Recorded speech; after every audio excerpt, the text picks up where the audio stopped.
આયા નથી, ઘણા નથી, ચાલુ દુકાન નથી. કેટલા ભાઈ બહેન દશરથરામ? 7 ભાઈ બહેન. 7 ભાઈ બહેનને મૂકી અને સાહેબ આપણે સિદ્ધપુરમાં દેવશંકર બાપા સાહેબ ગુરુએ આદેશ કર્યો. એકવાર દુકાન ભેટો થઈ ગયેલા, ગામમાં દુકાન હતી કે હું ઉભો તારું કલ્યાણ કરી લે. આ જીવોનું તો પરમાત્મા જો બધાનું પૂરું કરે છે કે આ બધી પરંપરાગતમાં તું તારું કલ્યાણ કરે. અને સાહેબ એ અમૃતાનંદ સાહેબ એવો સુરવી સાહેબ ચાલુ દુકાનમાંથી કોઈ કહેવાય તો પૂછવાય ગયા નથી અને નીકળ્યા. સંન્યાસ માર્ગ પકડ્યો અને એટલી નિષ્ઠાથી એ પછી આગળ ને આગળ 30-35 વર્ષ વિચરણ કર્યું. જેમ સરકારના મહારાજનો પણ જીવન પરિચય એવો છે ઇતિહાસ. 35 વર્ષ. અને આપણે આખો દાડો ઘરનો બહેનો તાળો વાંચીને આખા પુત્ર પત્ની પરિવારની આટલી બધી ટીપ કરીએ તો એ કઈ સંસ્કારી થતું નહીં. લગી બાર નીકળ્યો નહીં, વાયરો ઓડ્યો નહીં, દીકરીએ બીજા જોડે લગ્ન કરતી, દીકરો ચાલ બીજું કરી. તમે કેવું ઘરની વર રાખવું, આ બધું પતા પછી ભજન કરું એટલે વર રાખી તો કશું હચવાળું તો નહીં. નહીં દીકરા દીકરી તમને માન આપતા, નહીં માતા પિતામાં, નહીં ભાઈઓમાં રાગ. આખું ઘર તમે માથે કરીને રોજ ધમકાઈ બધાને પણ બોલો એક સંસ્કાર. આ તો ગુરુની કૃપા હોય તો સાહેબ પછી તમારે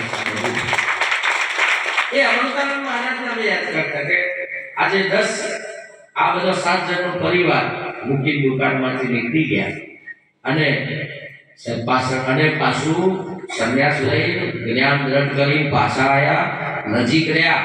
પણ સાહેબ કોઈ દાડો મનમાં સંસાર પાછો બેસવા દીધો. પાછળનો સમય અવસ્થા ધર્મ તો ઘરે વતનમાં આવ્યા, ગામમાં નહીં ગયા પણ ગામથી દૂર એક જગ્યાએ જ્યાં ઓછામાં ઓછી આવશ્યકતા માટલાની જરૂર ના પડે પાણી ભરવા માટે. એક તળાવમાંથી આમ ખોબાથી પાણી પી લેવું, માટલું ના રાખવું પડે, પહેરવું ઓઢવું પાથરવું. જો હાફ ફરતા હોય વનવાસી જંગલી જીવોના ભેગું એમ આ બધા સેવા આપવા જાય બધી કરે પણ કોઈની સેવા સ્વીકારે નહીં. સંગતની સંસારની વ્યવહારની હગાવાલાની કોઈ આવે મળવા જૈનમાં જ કરે નીકળી જવાનું 5 મિનિટમાં. અને મૌન રહેતા 35 દાડા મૌન રહેતા.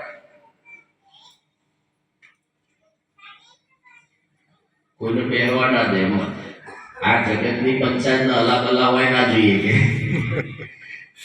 કોઈ જ્ઞાની વીરલો હોય તો જ કે આવું હોય. અને મને મારી મસ્તી હોય, મને મારી મસ્તીમાં, મને મારી જગ્યામાં આનંદ નથી. અને એકવાર અમારા દશરથરામ મહારાજને યોગ થયો. અમે આ તમે જેમ ભેગા થયા ને એમ અમે દશરથરામ ભેગા થયેલા.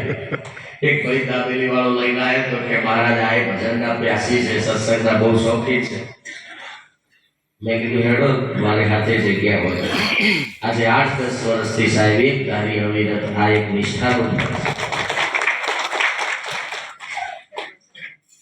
દશરથરામ લોકાલોકી લોલમ લોલ ભજન ખાલી જાય રાત્રે 2-4 વાગ્યા સુધી જાગે. પુષ્પાબા કંટાળે કે વેડા કવેડા રખડ રાતે 12 વાગ્યા પછી આવવું હોય તો જવા નહીં પાડે. પણ પુષ્પાબા એ રવડ કરવાનું કંટ્રોલ કરી સાચી ભક્તિમાં એમને એટલું બધું બળ આપ્યું, એટલું સાચી ભક્તિ જ્યારે સ્થિરતા આવી ત્યારે આજે પુષ્પાબા આખું તન મન ધનથી એમને આખું આજે જે અમૃતાનંદ આશ્રમની સેવાઓ અને જે અમૃતાનંદ મહારાજના ધર્મપત્ની હતા કાશીબાનું એ આ તો ખબર નહીં છે સ્મરણ થઈ ગયું આ સંન્યાસ માર્ગમાં કે કાશીબાએ છેલ્લા શ્વાસ સુધી સાહેબ એ પાછા આવ્યા 35 વર્ષ પછી. તો એ કાશીબાએ એમને ગુરુ માન્યા છે, ભગવાન માન્યા છે. એમને કદી દૈહિક સાંસારિક કે કલ્પના કરી નથી. અને સેવા પણ એટલા ભાવથી છેલ્લા અમે નજરે જોયેલા 2 જણ. એમને ખૂબ તપ કર્યું કાશીબાને. આમ તો દશરથરામ કહેતા કે 5 વર્ષ પૂરા થયા છે તો અમૃતાનંદ મહારાજની આપણે હૃદયમાં રાખીને ભાગવત કરીએ એવું બળ મને હૃદયમાં. અને અમૃતાનંદ મહારાજની એક જોરદાર જય બોલાય. અમૃતાનંદ મહારાજની જય, કાશીબા મહારાજની જય. અહીંયા રામચંદ્ર ભગવાન પણ તમે જુઓ તો અહીંયા